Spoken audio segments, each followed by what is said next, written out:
Olá, esse é o primeiro podcast da Sociedade de Medicina do Exercício e do Esporte do Rio de Janeiro. Eu sou Fábio Peralta, esse aqui é Matheus Freitas e estamos aqui agora para conversar sobre esportes de endurance, maratona, ultramaratona, triatlon, as grandes travessias, com o Dr. João Felipe Franca e Dr. Marco Azizi. Sejam todos bem-vindos. Vamos lá então, já vou puxar aqui então. Maratona, é para saúde ou é um vício? Fala para mim, João, o que você acha? Olha, acho que extrapola bastante os níveis recomendados de exercício físico pelas sociedades médicas, né, pelas organizações Mundial de Saúde, enfim. A gente extrapola muito a quantidade de exercício, né, quando a gente pensa em fazer uma maratona. Então, é para quem está apto, né, para quem tem treino, né, para quem tem esse objetivo, não é para todo mundo. E é uma modalidade de corrida muito específica, né, que requer muita preparação. Então, a pessoa tem que estar saudável, a pessoa tem que estar disposta, né, com muita disposição, porque a maratona, na verdade, é o fim de uma jornada, né? Isso. O treino de 16 semanas, 20 semanas, enfim, como o treinador recomendar, é que é o grande trabalho mesmo. E, Azizi, você que tem uma larga experiência na Maratona do Rio, quais são os principais problemas, né, nas provas de endurance, né, que você pode mostrar para a gente e falar para a gente? O que a gente vê sempre na maratona, nós temos um número muito grande de inscritos. Esse ano nós chegamos a 45 mil inscritos e tivemos um pico de 60 mil, porque foram divididas em 4 corridas, que as pessoas falam, maratona, vou correr a maratona, só que eles esquecem que a maratona é a distância de 42 quilômetros e os 195 metros, né? E como eu falo, o problema são os 195 metros. Então, nós temos muitas intercorrências. Esse ano nós tivemos quase 300 atendimentos, onde o que chamou muito a atenção são aquelas que para nós é rotina, que é a hipertermia, a hipotermia, a rabdomiólise, a desidratação grave, e nós chegamos a ter eventos cardiológicos, que como o João falou aí, tem que ser uma pessoa saudável e altamente treinada, que é aquela sequência, as pessoas correm 5, acham que podem correr 10, o do 10 acha que pode correr 21, e o atleta do 21 acha que pode correr 42 fácil, ele não vai correr os 42. E a gente observa que é um despreparo absurdo, e eu concordo aí que é o vício da história, porque tem que chegar, e o pessoal fica fazendo uma forma muito desordenada, ele não tem uma preparação. Então ele precisa daquela preparação diária para chegar até lá. Eu acho que tem uma coisa muito positiva, que a gente vê um crescimento, né, da popularidade dessas provas, são as provas de corrida de rua. Eu acho que as redes sociais ajudaram muito nisso, porque a pessoa quer postar o seu feito, completar e tal. Eu acho que isso tem um lado positivo, porque ajuda muito, mas, como o João colocou aqui, a maratona é a festa, né? Mas para se preparar para chegar na festa e não passar mal na festa, demanda um treino que nem todo mundo cumpre. Exato, né? A gente vê isso, né? Quando a gente fala de corrida, a gente fala de um boom, né? Um boom de 13 milhões de pessoas correndo, né? Pelo Brasil inteiro e no mundo, né? E as pessoas estão correndo pelo mundo. Agora tem viagens, né? Agência de viagem para corrida, né? Para corrida de rua. Então, assim, isso é fantástico e gera um mercado que é não só da parte médica, né, mas todo um mercado de produtos e tudo mais. E já pegando esse gancho, queria falar sobre a questão de tênis, né? A gente hoje em dia tem uma série de tênis com espumas diferentes, placa, muita tecnologia envolvida que, obviamente, há tempos atrás não tinha. E aí? Tem mais lesão, menos lesão? É para todo mundo, né? Lá no atletismo a gente costuma brincar isso. Às vezes a pessoa não tem nem condições, mas ela tem um super tênis, né? Então, como é que é isso, João? Então, eu vou aproveitar a sua deixa aí exatamente, né? Porque cada tênis tem seu usuário apropriado, né? Não adianta, como você falou, comprar um tênis de última geração e você não tem ainda a aptidão física para usá-lo, né? Não é o tênis que vai trazer o sucesso, né? Mas sim o treinamento. Então, o tênis tem que ser muito adequado, individualmente indicado, né, para cada corredor. E essa indicação pode haver evolução também, né? À medida que o corredor vai ganhando aptidão, ele pode ir aprimorando seus tênis de corrida, né? Mas, sem dúvida, o tênis veio, né, há uns 50, 60 anos atrás para prevenir lesões, né, para trazer melhores resultados, né, para trazer melhor performance. Então, acho que a escolha do tênis é vital para você prevenir lesões e cumprir realmente a meta que você está desejando ou almejando, né? A gente tem um viés aqui, porque todo mundo é médico, né? Então a gente fica falando muito das tragédias. Sim, né? exato. Das lesões, das intercorrências. Então, esse viés aqui tem um disclaimer aqui para a gente fazer, né? Com certeza. Mas com certeza a gente colocar aqui que ninguém tá condenando. Eu acho que os benefícios sempre superam em muitos riscos, né? Em muito. Você tem muito mais benefício do que risco quando você vai engajar numa atividade física. Mas queria aproveitar, até o Matheus também tem essa experiência, a Zizi também, a ideia que a gente fala, né, que aí tem mais a ver com a gente, a questão da corrida segura e da estrutura que tem, né? A corrida segura é para a gente, né, prevenir. Isso. E a estrutura que você tem, Marco, para pegar com toda a tua estrada, aí, com a tua experiência, a estrutura que você tem para atender coisas num volume muito grande, é uma coisa louca. Você pensa milhares de corredores, você tem que estar com o hospital de campanha, com todo um esquema. Fala pra gente como é que é um pouco mais essa tua vivência, por favor. É muito interessante. É muito interessante essa estrutura. Quando chegam pessoas lá antes da maratona, antes do evento, né, que nós chegamos uma semana antes para montar tudo. E a gente passa uma semana montando, na verdade já é planejado desde que acaba a maratona do ano anterior.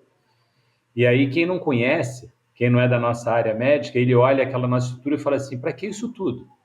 Será que vocês vão ter esse número todo de atendimento? Eu falo, não, a gente vai ter 3 vezes o número que nós temos aqui dentro. Nós chegamos a momentos, tem o pico das corridas que a gente já conhece, onde a gente não tem leito suficiente para atender a quantidade de atleta. Então, chama muito atenção.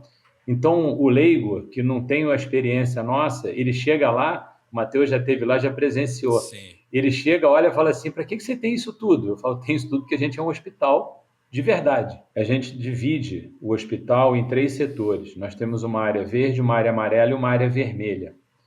E o grupo de médicos em cada setor, onde quando esse paciente chega através de uma triagem feita pelo nosso grupo de médico, na triagem, vai selecionar se esse atleta vai para vermelha ou vai para amarela. A verde, na verdade, ninguém chega na verde. Todo mundo chega para amarela ou para vermelha. E depois, igual a gente faz no hospital normal, a gente dá alta do paciente de PTI, ele vai para a enfermaria, para depois da enfermaria ele ter alta. Então, a área verde é essa transição entre a gente ter alta. Mas a nossa estrutura, ela suporta o número de atletas. Então, a quantidade de atletas que vão se inscrevendo, a gente vai programando, a inscrição fecha antes, para a gente ter uma ideia de distribuição. Então, funciona de uma maneira onde nós temos a visita do pessoal da vigilância, do bombeiro, eles ficam impressionados com a nossa estrutura. Entendi. Então, assim, a gente queria também explorar mais um pouco isso, né? Porque como é que é esse planejamento, né, emergencial, né? Porque a gente vê ali, a gente só pensa no hospital de campanha, né? No ponto grande ali dos atendimentos. Mas, assim, a questão de onde é posicionada as ambulâncias, né, os DEAs, que a gente sabe que tem que estar ali próximos. Queria que você falasse um pouco sobre esse planejamento, porque num percurso de 42 quilômetros, né, a gente tem que ter tudo planejado, né, para não dar problema, porque um DEA, por exemplo, tem que chegar ali em 3 a 4 minutos, né, de uma situação de parada, por exemplo, né? E como que você pensa isso? A primeira coisa que a gente define é o percurso.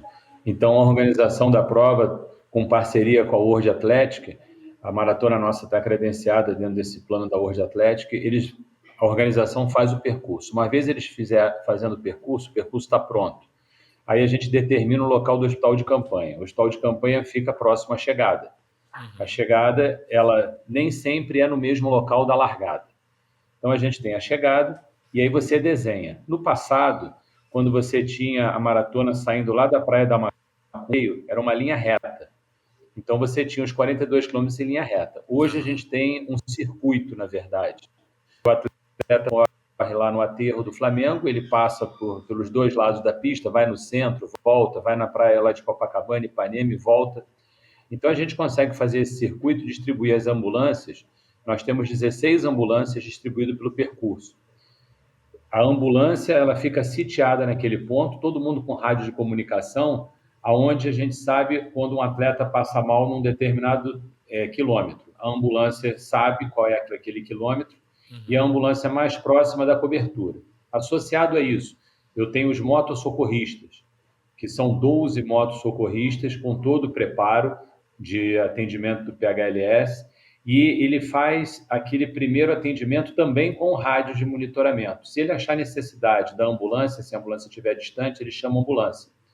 E quando esse atleta passa mal e eu tenho rádio de comunicação, nós temos uma central com monitoramento de todos os pontos. Dependendo, a gente nem leva ele para o hospital de campanha, a gente leva ele direto para o hospital municipal. Então, eu tenho o apoio do Souza Aguiar e do Miguel Couto, já habilitados para isso, porque não adianta eu pegar um atleta que está no centro, próximo a Souza Aguiar, e levar ele para o hospital de campanha, só para dizer que eu levei ele para o hospital de campanha. Então, eu perco tempo no trajeto. Entendi. E as vias, elas estão interditadas. Nós temos locais específicos para passagem da ambulância. E a gente tem um problema da população, que mesmo com as grades, às vezes a população invade aquele setor, que é aquela ideia, né? A gente coloca a grade para ninguém passar, mas as pessoas pulam a grade. A famosa isso pipoca atrapalha. Ali, né? A pipoca. Isso atrapalha bastante. Então, a gente tem todo esse monitoramento, a gente tem uma central de monitoramento, então uma super tela, onde aparece todos os setores que as ambulâncias estão, e nós sabemos exatamente como é que está o movimento naquele momento, ao vivo, naquela região. Beleza. Além disso, eu ainda tenho os brigadistas, que ficam na linha de chegada, os médicos socorristas, que também estão na linha de chegada, e os chamados carrinhos de golfe, né? Que são aqueles carrinhos que fazem a transição rápida entre a linha de chegada e o hospital de campanha. Muita gente cai na linha de chegada, muito. E você tem muita população ao redor olhando a chegada. Então, tem que ter muita atenção ali. Beleza. Queria até puxar um negócio aqui, porque assim, a gente está falando de maratona, inclusive maratona do Rio, né? A gente está até próximo aqui, o aterro, a fase final que não tem sombra, geralmente é um horário terrível, né? Mas o João tem uma experiência que eu queria que ele falasse um pouquinho pra gente, que é outra competição também de endurance, né? Você participou do Race Across America, né? Race Across America. Como médico, né? Como médico, Você pedalou um pouquinho? Não, não pedalei nada, nem podia tocar a bicicleta da atleta, né? Então, isso foi em 2009, a primeira vez. A gente fez de novo em 2019. Com a mesma atleta, perdão? Com a mesma atleta. Olha. Né? Em 2008, ela me convidou para fazer parte da equipe dela, do Race Across America. Eram 10 pessoas na equipe, para cruzar os Estados Unidos de bicicleta, desde a costa oeste até a costa leste, no meio do verão americano, né? Ali no início do verão americano, em junho. Altas temperaturas saindo da Califórnia e uma largada só na Califórnia, e você tinha 12 dias e meio para chegar lá na costa leste. Quantos participantes, mais ou menos? Competindo com... Nessa época, em 2009, eram mais 3 competidoras na categoria solo feminina. Né? São poucas as mulheres que se aventuravam nessa época. Hoje em dia tem bastante mais atletas que se aventuram assim. Mas nessa época especificamente, desde 2005, nenhuma mulher havia completado a prova no tempo previsto. Então era um desafio muito grande. A Dani era a primeira sul-americana a se classificar para essa prova e aceitou o desafio. Curiosamente, é uma prova que não dá premiação, né? Dá apenas notoriedade e pontos no ranking do ultraciclismo, né? Mas era a primeira competição grande dela. Então ela tinha o índice, tinha patrocinador para ir, estava montando a equipe e veio para mim com esse desafio. João, você quer ser o médico da equipe e tal, não sei o quê. Aí eu fiquei pensando, né? Fui ver esse histórico recente da prova, que ninguém tinha completado a prova nos últimos 3 anos. E eu falei, nossa senhora, tem que evitar dela cair, pelo menos, né? Dessa bicicleta. E aí tem toda uma questão de sono envolvida, privação de sono, alimentação, né? Toda uma preparação física. Eu tinha certeza que ela tinha preparo para isso, ela estava apta a participar da prova. Mas ainda assim é muito mais do que uma maratona, né? Que a maratona você gasta em 4, 5, 6 horas. Ela passava 20 horas pedalando durante 10 dias, né? E nesse ano ela completou a prova, ganhou a prova, né? Ultrapassando a última competidora nos últimos 500 quilômetros da prova. No último dia da prova, ela passou a competidora que estava em primeiro lugar e chegou lá. Nesse ano, ela teve a intercorrência apenas de uma lesão no joelho. Então, nos últimos 1.000 quilômetros, ela precisou de anti-inflamatório e tal, e a gente ficou monitorando essa história até ela conseguir chegar. Precisei fazer anti-inflamatório regular para ela, analgésicos regulares, enfim, ela estava urrando de dor, então a gente usou joelheiras compressivas, drenagem linfática, gelos, enfim, tudo que era possível ali naquele momento da dinâmica da prova, né? Depois disso, ela passou uns 2 meses para se recuperar da prova, porque realmente ficou muito depletada, perdeu mais que 10% do peso corporal. Ela já é uma mulher de poucas dimensões, né? De 1,5 m, 50 e poucos quilos, mas terminou a prova com menos de 50 quilos, né? Muito desgastada realmente, né? Mas não teve nenhuma lesão, quer dizer, ela teve uma lesão séria, teve uma ruptura do quadríceps. Essa lesão no joelho acabou sendo manifestada assim, depois de ressonância e tal, acabou fazendo uma ruptura tendínea ali na porção medial do quadríceps, tá? E aí por isso que ela demorou uns 2 meses para se recuperar. Enfim, depois disso ela foi tetracampeã mundial de ultraciclismo, né?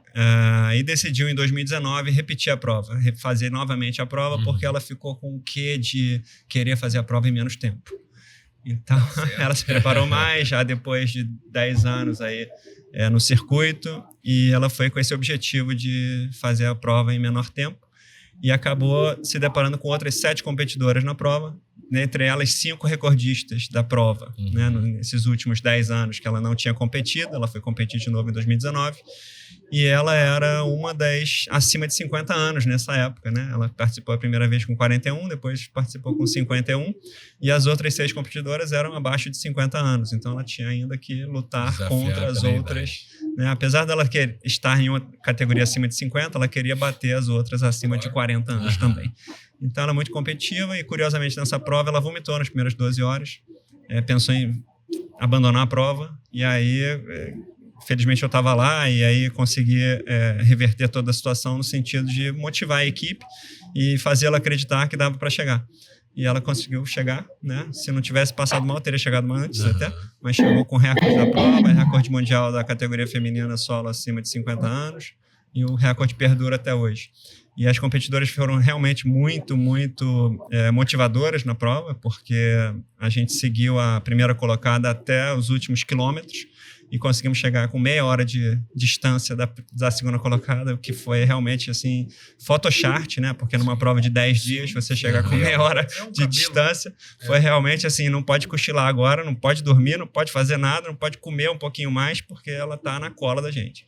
Então, conseguimos chegar, e felizmente ela não teve maiores lesões, como aconteceu na primeira vez.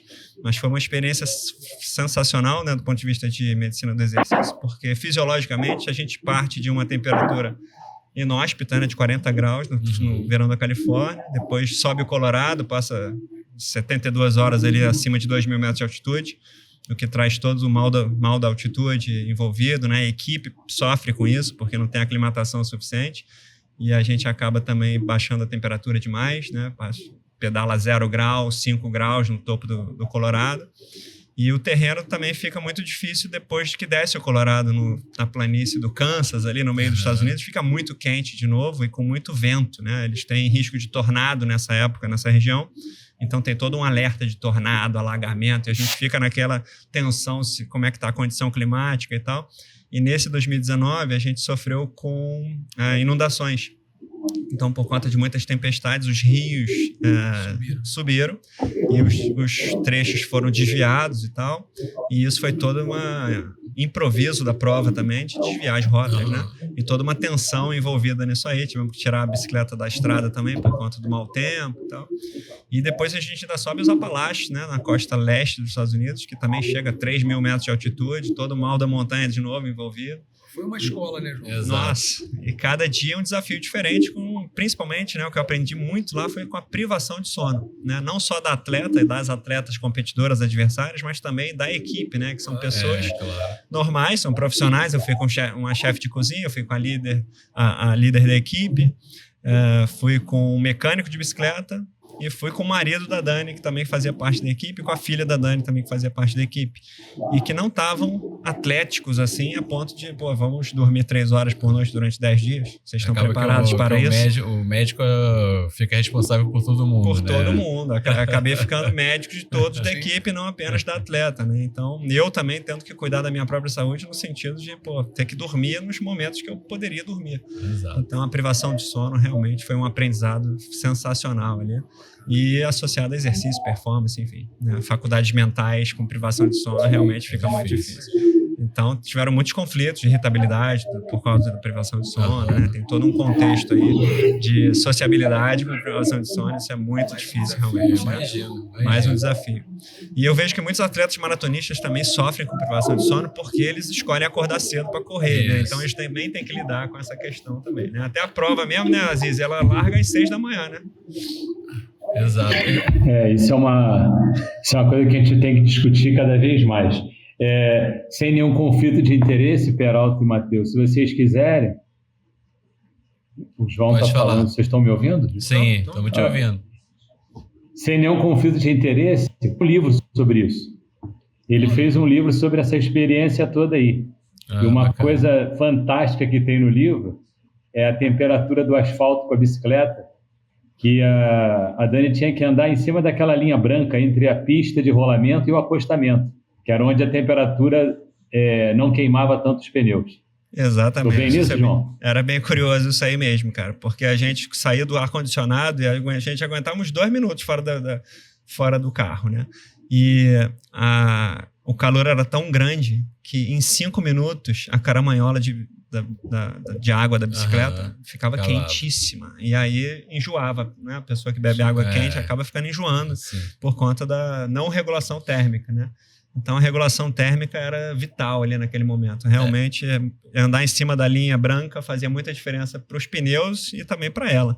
Eu vou pegar esse gancho, né, e falar um pouco sobre isso, assim, né? Você, pela experiência de vocês, e aí é uma pergunta para os dois, né? Porque assim, a gente fala muito sobre estresse térmico, né? Questão de hidratação, alimentação, e isso impacta diretamente em performance. E também no final das maratonas, né, de passar mal e etc.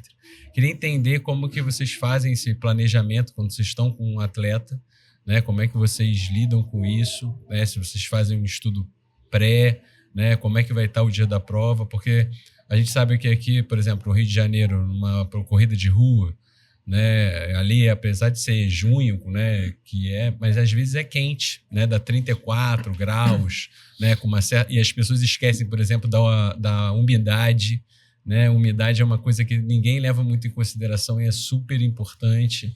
E aí eu queria, dentro dessa experiência toda, né, que vocês têm, como é que vocês veem isso, como é que vocês orientam, né, esses atletas, né, quando estão correndo corrida de rua ou fazendo essas ultramaratonas de ciclismo? Perfeito. Então, especificamente no Race Across America 2019, a gente usou um colete de gelo, né, já tendo a experiência em 2009, né, a gente sabia que era muito quente. Em 2019, a gente foi com uma tecnologia chamada colete de gelo, né? Foi um médico de São Paulo que criou o colete de gelo e ele cedeu para a gente experimentar lá e foi realmente muito interessante. Mas tem que tirar a atleta da bicicleta, né, para usar o colete de gelo, né, para ela poder arrefecer rapidinho, né? Então essa foi uma estratégia, mas as estratégias de gelo são muito importantes até no hospital de campanha da maratona, né? A gente usa banheira de gelo, né, para pessoas que apresentam distúrbios da hipertermia. Durante a prova a gente recomenda que use todo o material possível para se proteger do sol, né, da radiação, né, e se hidrate. Hoje em dia a gente tem a tecnologia de cápsulas de sal, de acordo com a quantidade de água que se ingere. Isso também ajuda bastante na reposição hidroeletrolítica da perda de água e de suor, né? Mas eu acho que o atleta tem que perceber realmente que está entrando em hipertermia no sentido de, né, se sentir exausto e respeitar os limites do corpo para diminuir. Não tem como não diminuir.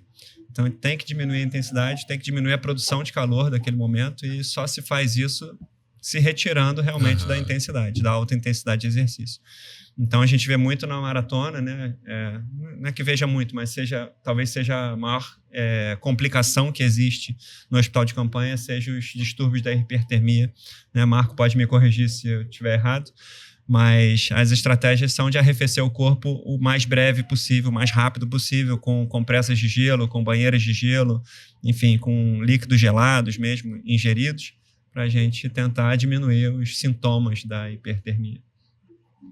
E o pré, assim, Perfeito. E o pré, né? Você quando você vai orientar, né, o João e a Zizi, como é que você orienta esse pré? Assim, olha, no dia da prova vai estar a tantos graus, assim assado, ou não tem Não, o pré eu recomendo no sentido de, você sabe que está muito calor? Diminui o pace, né? Diminui a sua produção de calor, diminui a sua intensidade, se hidrate melhor, use cápsulas de sal, né? Use roupas leves, apropriadas, proteção solar, viseiras, bonés, óculos escuros, né? Toda a proteção de radiação que você puder. Né? Procura correr até em cima da grama, se possível, sai do asfalto, corre em cima da linha branca, também ajuda. Então, essas estratégias para prevenir, né, os distúrbios do calor. A gente sabe que tem pessoas que se aclimatam melhor, pessoas que se aclimatam pior, tem pessoas que treinam só à noite, daí no dia da prova corre de dia, não entende a corrida no sol. Né? Então, precisa se orientar, né? Ganhar cada vez mais informações para se prevenir desses distúrbios que são realmente muito desagradáveis, podendo chegar até o coma e a morte. Uhum. De acordo com todas as informações que o João deu, e aí só contar um pouquinho de história, no início a maratona, quando inclusive o diretor era o nosso saudoso Lorega, a maratona ela acontecia no final do ano, depois de outubro, novembro. E com o tempo a gente conseguiu trazer a maratona para o meio do ano, para junho. E agora ela ficou fixa no feriado de Corpus Christi. Então, final de maio, início de junho. Então, entre final de maio e final de junho é o período que a gente tem a maratona. E uma coisa que a gente conseguiu evoluir muito foi na hora da largada. Então, o horário da largada, ele já foi até 4h30 da manhã. Nós já tivemos largada 4h30 da manhã, quando a gente largava em ondas na época da pandemia, e depois a gente agora fixou às 5 horas da manhã, mas nós já estamos num estudo para antecipar novamente, porque de acordo com o pace do atleta, eu tenho atleta largando 7h30 da manhã, mesmo a largada começando às 5, vai sair a primeira onda, a segunda, e aí aquele pessoal que é mais lento, eles saem mais tarde, que na verdade esses são aquelas pessoas que vão sofrer mais, que têm uma capacidade diferenciada. E em relação à umidade que você citou, Matheus, a gente depende muito do percurso. Quando o percurso era pela orla, nós tínhamos um tipo de umidade. Quando o percurso passou a fazer dentro do centro do Rio de Janeiro, a gente tem outra. É muito quente dentro do centro, né? Por causa dos prédios, então a gente não tem a circulação ali. E o que acontece? Ele sai do aterro, está pegando uma boa brisa, vai lá no centro, piora, ele volta para o aterro, volta para a brisa e vai no mar. Então, você oscila aí em várias ideias. E as pessoas não têm uma informação como deveria ser em relação à hidratação. Eles acham que todo posto de água eles têm que se hidratar e jogar água neles. Então, joga água na cabeça. Isso faz a hipotermia, leva a hipertermia, porque fica nessa variação entre as duas. E uma coisa importante também é em relação à inscrição. As pessoas se inscrevem, mas na véspera da maratona resolve não correr e entrega o número de peito para outro amigo correr que nunca correu a maratona. E aí a gente tem esse indivíduo totalmente destreinado, achando que é só sair correndo e depois, como foi falado, postar na rede social. E mal identificado. Ele chega lá, a gente não sabe quem é o atleta. Não conhece o atleta porque a numeração é de outra pessoa. Isso quando ele não dá o número de contato de emergência, que é o contato dele, do telefone que ele está levando com ele. Bem interessante. Assim, a gente está chegando no final. O Matheus colocou, né? A corrida é um boom e tudo mais. E o mercado, eu não teria como dimensionar isso aqui. Não sei se vocês têm números para falar, mas mercado de tudo, desde da inscrição, de patrocínio, de tudo que movimenta viagem, o Matheus falou e tal. E como é que a gente conseguiria, como é que as MERS conseguem entrar nesse universo para além vamos dizer, das intercorrências, né? Para além do cuidado na prova, né? Como é que a gente conseguiria propagar? Acho que isso aqui é uma tentativa, mas como é que seria uma forma mais abrangente? A gente geralmente, o médico, antes da prova, né? Durante a prova, vai cair lá na mão do Aziz e de sua equipe, mas geralmente a gente é procurado para assinar um atestado para inscrição. Uma coisa assim, como é que a gente poderia criar um caminho melhor, mais sensato e mais eficaz para a gente ajudar de fato a prevenir tanto serviço, te dar menos trabalho lá, Aziz? É isso aí, é isso que você falou. A sociedade tem que entrar fazendo a prevenção. A gente tem que fazer a campanha educativa para mostrar para essa população, não só para o atleta, tá? inclusive para os médicos de outras áreas, da necessidade da avaliação pré-participação. E nessa avaliação de pré-participação, não é só fazer o atestado. A gente sabe disso, que você tem todos os exames complementares que a gente deve fazer, como teste ergométrico, ecocardiograma, o acompanhamento, como o João mostrou aí, o acompanhamento que ele fez com o ciclismo. Então, tem que estar pronto. As intercorrências elas vão acontecer, por isso o nome intercorrência. Mas se você pensar que 60 mil pessoas estão correndo, você tem quase 10 mil pessoas trabalhando para essas 60 mil pessoas correrem. Então, tem que estar todo mundo preparado para a gente evitar ao máximo as intercorrências e fazer com que esse atleta seja saudável, porque, além de tudo, além de pensar no atleta ou no esportista que está lá correndo, a gente está pensando na saúde do ser humano. Exatamente. João, quer complementar? Eu acho que não é viável, né, a gente fazer a avaliação pré-participação tão completa para todos os 60 mil. Né? Acho que a gente vê essa realidade, né? Sim. Eu acho que a informação deve ser você está pronto para fazer, né? Você está apto para fazer. Acho que a conscientização do público deve ser muito mais essa. E acho que a mensagem final que eu queria deixar é o seguinte, como o Fábio falou e enfatizar, a corrida traz benefícios à saúde, né? É muito maior o número de quem conclui uma maratona do que quem passa mal ou do que quem morre, né? E, apesar de quem ganha notoriedade é quem tem o mal, né? Quem vira sofre. Notícia a tragédia, vira notícia a tragédia e não os milhares e milhares que completam a maratona, a meia maratona e tal, né? Então, a gente vê isso em números, né? E a gente deve propagar o exercício como um meio de saúde, né? E a maratona é apenas uma modalidade da corrida que requer aptidão própria para isso. Maravilha, gente. Muito obrigado, João. Obrigado, Azizi. Muito obrigado, foi fantástico. Prazer, muito obrigado, bacana. amigos. Valeu. A gente que agradece a oportunidade de poder divulgar isso para que a população possa ter ciência do que ela pode fazer. Isso, acho que o primeiro passo é esse, né? Divulgação de boas informações. Exato. Obrigado, Tá bom, gente. Obrigado. Valeu. Obrigado. Tchau. Obrigado. Prazer em vê-los. Um abraço. Tchau, tchau.